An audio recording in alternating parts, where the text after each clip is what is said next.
Começamos mais um podcast Tudo Junto e Misturado. E hoje eu estou recebendo aqui o Dr. Dinhali, que ele é psiquiatra. Tudo bom, doutor? Tudo ótimo, graças a Deus, Débora. Muito bom receber o senhor aqui e a gente vai conversar sobre tipos de personalidades.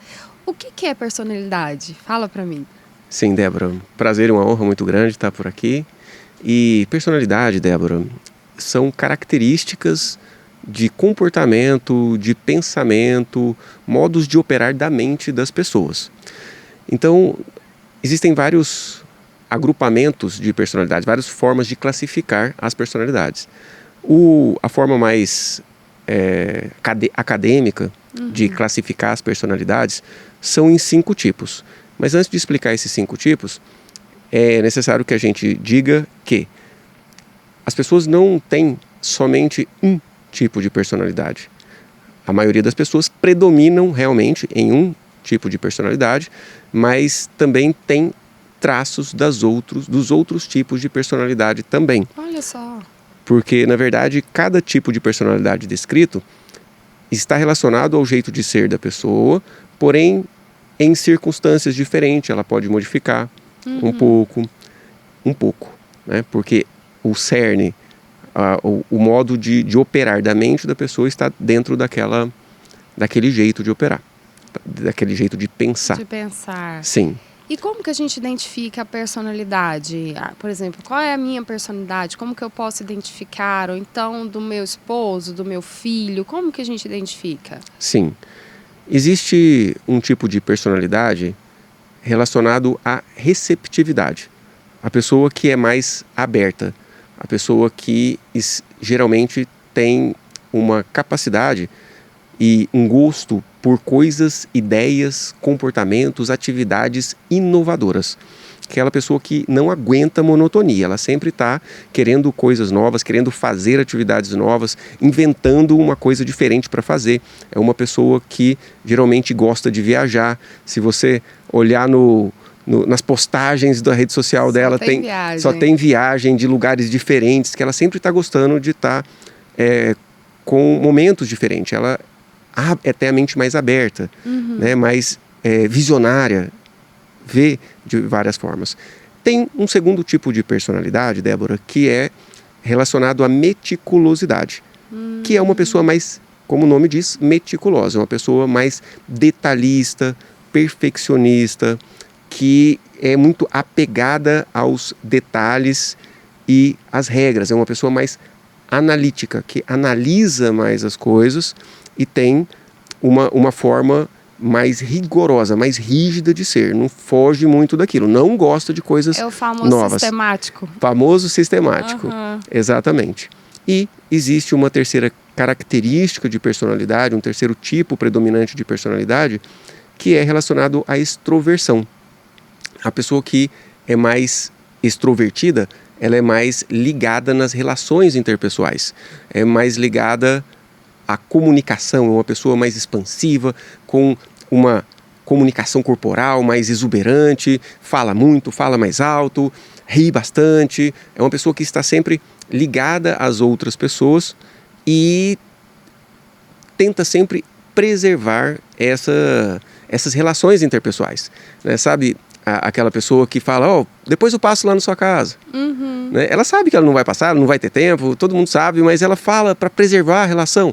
É aquela pessoa que paga para não entrar numa contenda, numa confusão, numa briga, ela fica longe de qualquer confusão. É amigo de todo mundo. Amigo de todo mundo. Por quê? Porque ela prioriza as relações humanas. E tem um quarto tipo de personalidade predominante, e você que está vendo isso aqui, com certeza, talvez você esteja se percebendo num desses tipos, predominantemente, mas com características do outro. E essa quarta característica de personalidade, esse quarto tipo de personalidade, está relacionado ao grau de cordialidade. A cordialidade é uma característica de conexão com as outras pessoas, com um objetivo, um intento de auxílio. É uma pessoa que geralmente está mais auxiliando as outras, está disposta a servir. Pessoa que tem dificuldade, inclusive, de dizer não, porque ela sempre está ali disponível para servir. É uma pessoa que geralmente escolhe profissões de auxílio, né? Terapeutas, médicos, pessoas que atendem e auxiliam as outras.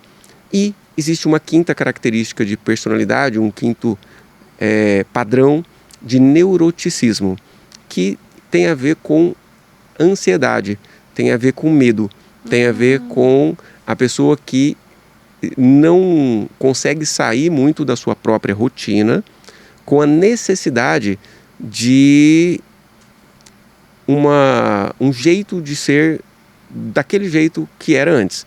Ela não gosta de estar em uma situação onde ela não prevê. Por quê? Porque ela sempre prevê o pior.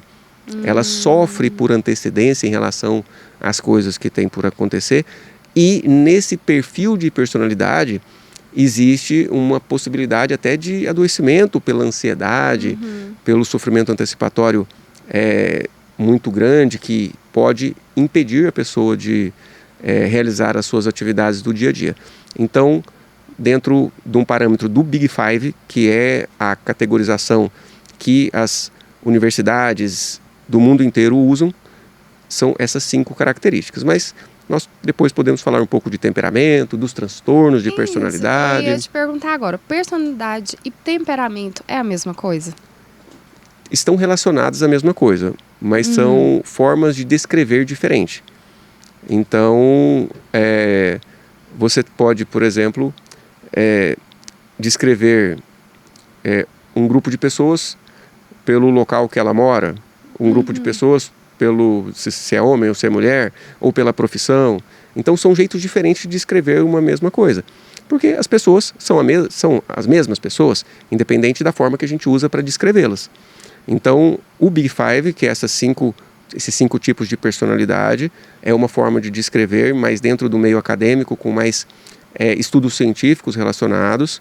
E os temperamentos estão relacionados mais à história do estudo do ser humano, né? Vem lá da Grécia Antiga, onde os filósofos, os pensadores da época, olhavam para as pessoas e já traziam características específicas. Esse é um tipo de pessoa mais guerreiro. Entendi. Mas eles chamaram, né, essa característica de liderança, de personalidade mais rigorosa no que diz respeito às coisas que tem que ser feito do jeito que é ali, né? Então, essas características de personalidade, elas vieram se somando aos outros estudos do ser humano. Então, nós temos o tipo sanguíneo, o tipo melancólico, o tipo fleumático e o tipo colérico. Essa caracterização vem da história da humanidade, desde quando os filósofos da Grécia Antiga observavam características diferentes. E o colérico, ele tem essa característica de guerreiro, característica de líder, característica de dominância aonde ele chega. E o melancólico, ele tem mais uma característica de ser analítico, de ser pensador, de ser sábio, digamos assim, no sentido de analisar todos os pormenores. Então, como ele tem uma característica mais racional, ele foge um pouquinho de uma característica emocional.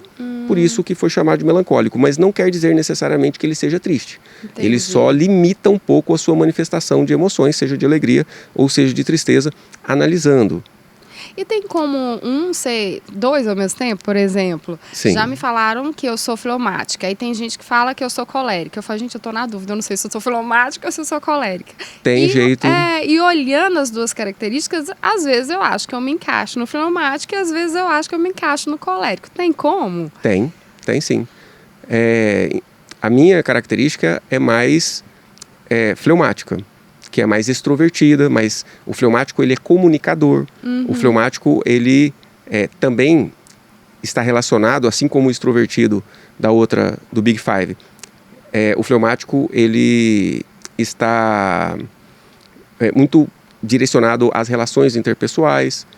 Então, ele é mais para cima e pode ter uma segunda característica de dominância, de liderança, junto com isso, né? E o sanguíneo, ele vai ter uma característica também de extroversão. A diferença é que o fleumático, ele é mais relacionado à meticulosidade. Ele é mais relacionado a, digamos assim, a análise. Ele é mais detalhista. Mais detalhista. É uma tendência ao perfeccionismo. E o sanguíneo vai estar mais relacionado a essa parte de extroversão, de comunicação, na verdade. O sanguíneo está mais relacionado à comunicação e o fleumático mais relacionado à análise. Doutor, tem como a gente saber lidar com estresse ou com ansiedade de acordo com a característica de cada personalidade? Sim.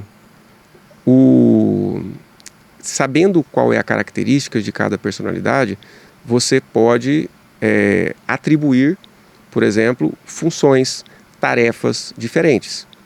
Você pedir para um analítico, alguém que seja mais meticuloso, pedir para ele organizar, por exemplo, uma atividade em grupo. Ele vai ter mais dificuldade.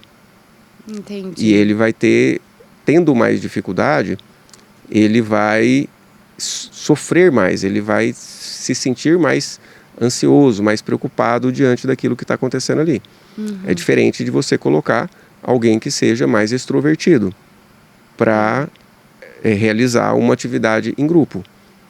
E quando começa, por exemplo, a ansiedade, quem tem uma personalidade mais ansiosa, ela pode desenvolver algumas doenças relacionadas à ansiedade, à depressão, do que os outros?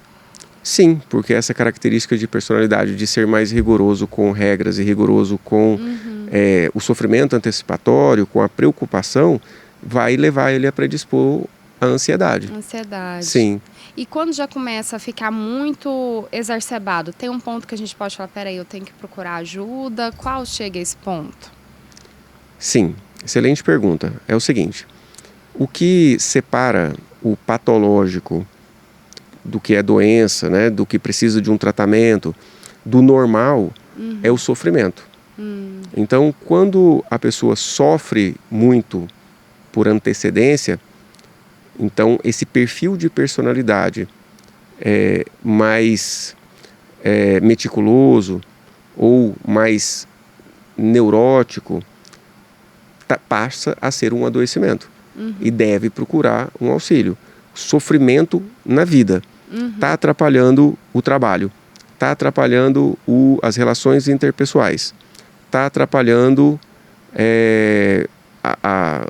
o dia a dia.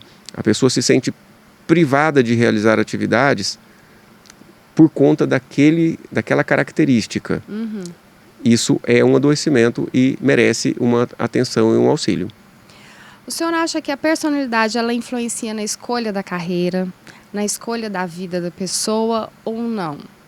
Sim, influencia muito. Né? Porque alguém que tenha uma receptividade maior é uma pessoa que vai procurar mais uma carreira, por exemplo, no jornalismo, que ele está ligado ao novo, ele gosta da novidade, de algo diferente, ele é mais criativo, ele é mais visionário, então ele vai ir para profissões onde faz atividades que exigem a criatividade que ele tem muito, né? Diferente de uma pessoa que seja mais analítica, que seja mais meticulosa, porque o meticuloso ele é mais ligado a regras, a padrões. É assim, é assim. Então, se você fala para ele criar uma coisa nova, ele geralmente vai ter dificuldade. Porém, a pessoa que tem um grau de meticulosidade alta vai conseguir lidar muito bem com números, com planilhas, com processos dentro de uma empresa. Oh, que legal. Assim como alguém que tenha um grau maior de extroversão vai conseguir liderar com mais facilidade, vai conseguir ter uma função de se relacionar com um grupo, se comunicar com esse grupo e fazer com que o grupo chegue a um objetivo com mais facilidade. E tem como a pessoa treinar, por exemplo, a pessoa ela é tímida, mas ela tem um sonho, vamos dizer, sei lá, de ser apresentadora ou de ser jornalista. Ela pode treinar essa personalidade dela para vencer essa timidez ou não? A pessoa já nasce sendo tímida e ela vai... Essa é uma característica dela, não tem como mudar. Tem como treinar, sim, tem como melhorar. Porém, isso tem um limite.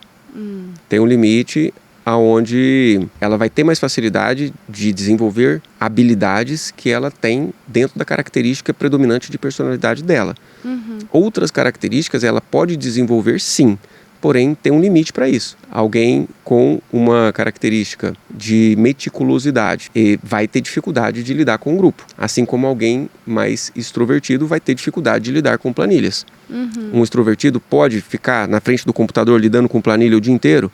Pode, mas para ele vai ser difícil, vai ser sofrido e leva a estresse. Leva ao estresse e leva a algumas patologias logo depois, em seguida? Sim, pode levar a um tédio, né? A um adoecimento de depressão, se ele precisar e for, entre aspas, obrigado a estar na frente do computador o dia todo, sendo que ele gosta de lidar com pessoas. Ou até um burnout, né? Que hoje em dia todo Exatamente. mundo tá tendo. A síndrome de burnout. E, doutora, qual é a diferença? O senhor já falou primeiro do sofrimento, né? Da gente saber do saudável e da patologia.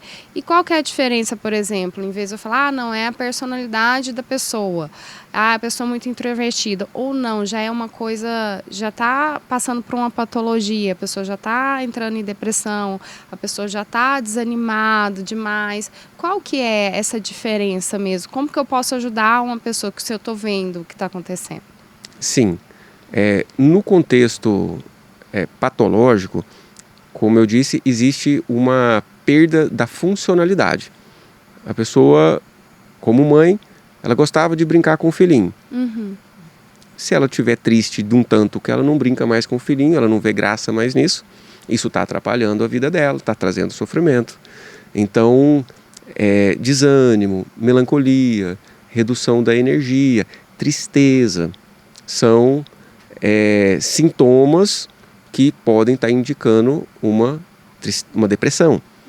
Sofrimento antecipatório, preocupação excessiva, muitas vezes com sintomas físicos, a pessoa fica pensando o que tem por acontecer, como que vai ser, como que não vai ser, se vai dar certo, se vai dar errado. E esse sofrimento antecipatório é tão grande que muitas vezes tem sintomas físicos, começa a dar palpitação, falta de ar, às vezes tremor. É o tal do se, né? E se acontecer? E se acontecer, e se acontecer aquilo? E aí pode dar sintomas físicos. Ou isso é um sinal de adoecimento, merece um tratamento. Se a pessoa, por exemplo, começa a pensar repetitivamente, pode ser um toque, obsessivamente, com mania de limpeza, mania de conferir a porta, conferir o gás, vai lá, confere várias vezes. Por quê? Porque está com medo do gás estar aberto. Mas aquele pensamento fica martelando na cabeça dela até ela ir lá e conferir de novo. Ela sabe que o gás está fechado, mas ela acaba tendo que ir lá conferir de novo para diminuir aquele sofrimento. Então, é um sinal de um possível transtorno obsessivo compulsivo, precisa buscar ajuda.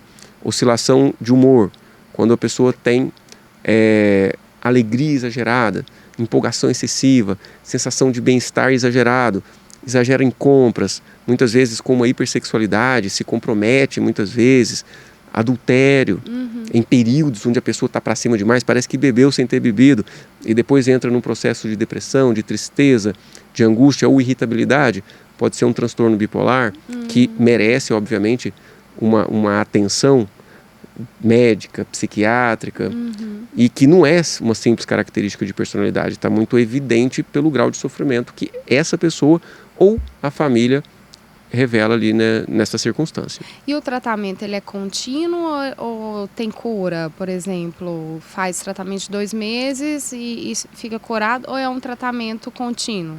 O tratamento, ele é com um prognóstico de cura, né, para a depressão, para a ansiedade, para o toque. O transtorno bipolar ou os transtornos de personalidade, ou os transtornos de esquizofrenia, não tem cura. A pessoa tem que seguir um tratamento para o resto da vida. Constante. Porém, as doenças mais comuns, que são depressão e ansiedade, tem sim a possibilidade da pessoa fazer um tratamento por 1 ano aproximadamente, e um tratamento adequado, e depois não precisar mais de tratamento. Porém, não é só tomar remédio. Não é só tomar remédio. O tratamento, ele consiste em abordar as duas causas. Existe uma causa neurobiológica, que a gente trata com medicação, e existe uma causa psicológica, que a gente trata com terapia. Terapia. Isso. E exercício físico também, porque tá na moda agora falar, né? Exercício físico, tem até dieta própria, existe isso ou não? Um hábito de vida saudável vai favorecer muito. Alimentação, pouco, mas atividade física e vínculo com a religião, ou seja, frequência dentro de uma casa religiosa 1 vez por semana, ou atividade física aeróbica 3 vezes por semana, aumentam os níveis de serotonina, noradrenalina, nas regiões específicas do cérebro relacionado à sensação de satisfação e de segurança, ou seja, diminuindo os sentimentos de tristeza ou de preocupação, ansiedade. Doutor, e aquela pessoa explosiva? Que ela chega, né, e você fala, não, ele tem um temperamento difícil, não, ele é assim mesmo. Tem como a gente saber lidar, até para chegar na pessoa para falar? Porque às vezes é um chefe, né, do departamento, é alguém lá da sua casa. Tem como a gente saber uma estratégia para chegar e conversar com essa pessoa explosiva? Sim, é o seguinte, aí a gente entra dentro dos transtornos de personalidade. Depende do que leva essa pessoa a estar nesse comportamento explosivo. Isso vai levar a uma causa específica e a intervenção ela é específica, né? Então, nós temos especialmente nos transtornos de personalidade antissocial, que é a famosa psicopatia, que a pessoa tem uma dificuldade de empatia, uma dificuldade de se colocar no lugar do outro. Então, via de regra, eles se colocam como superiores e muitas vezes tem, através do narcisismo, uma autorreferência positiva, exagerada, eu estou acima de todos, então muitas vezes a pessoa explode. E tem também as explosões emocionais, agressividade, relacionadas ao transtorno de personalidade borderline ou emocionalmente instável. E tem o transtorno de personalidade histriônico também, que está relacionado a uma grande intolerância a pequenas frustrações. Então a pessoa tem dificuldade de tolerar pequenas frustrações e explodem com facilidade. Esses transtornos, o indivíduo já nasce com ele ou ele desenvolve no meio? Por exemplo, o narcisista já nasce narcisista, ou o último que o senhor falou, que é com dificuldade de frustração. Por exemplo, se a mãe ou a família não deixa a criança se frustrar, ela corre o risco de desenvolver isso ou não? A pessoa já nasce assim? O transtorno em si, muito dificilmente um fator ambiental vai causar totalmente. Então, geralmente a pessoa tem meio a meio uma predisposição genética, neurobioquímica, e um meio que leva a isso. Ou seja, traumas.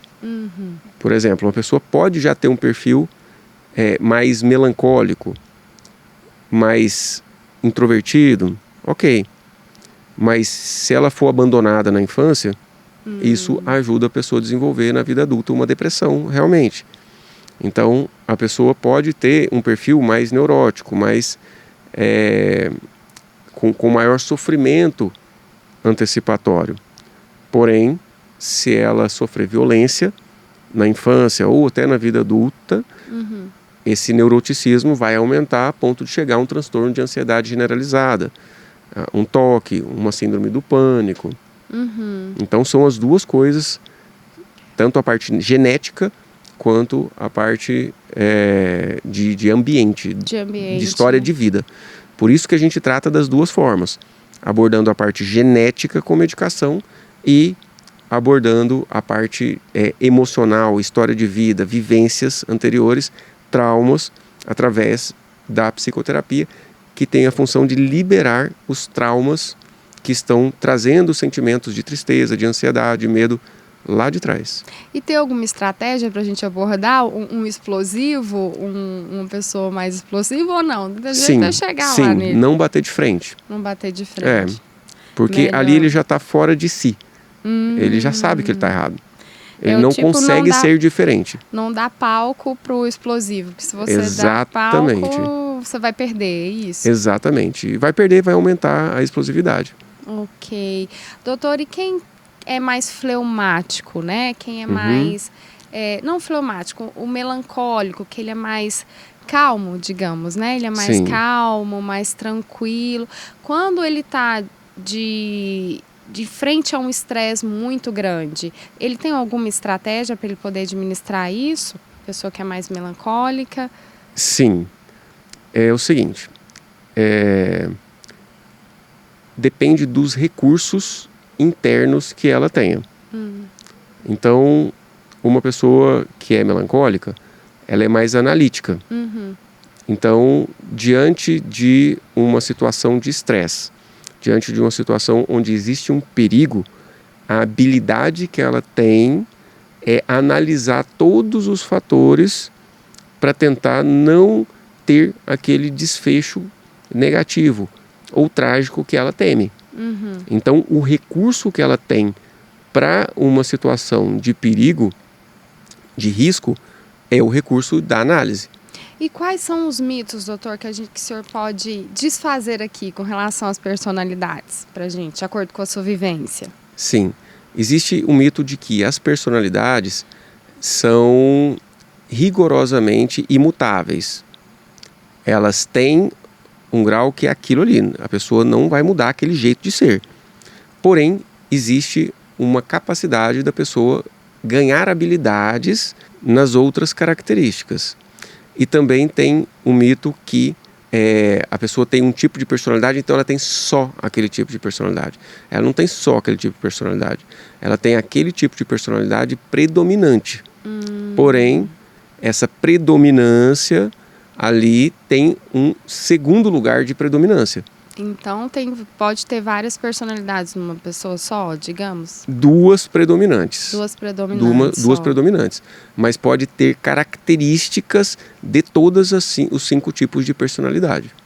E quem quiser estratégias para dominar a sua personalidade, consegue também? Sim, sem dúvida alguma. Treino. Treino e autoconhecimento. Autoconhecimento. Uma pessoa que seja mais relacional.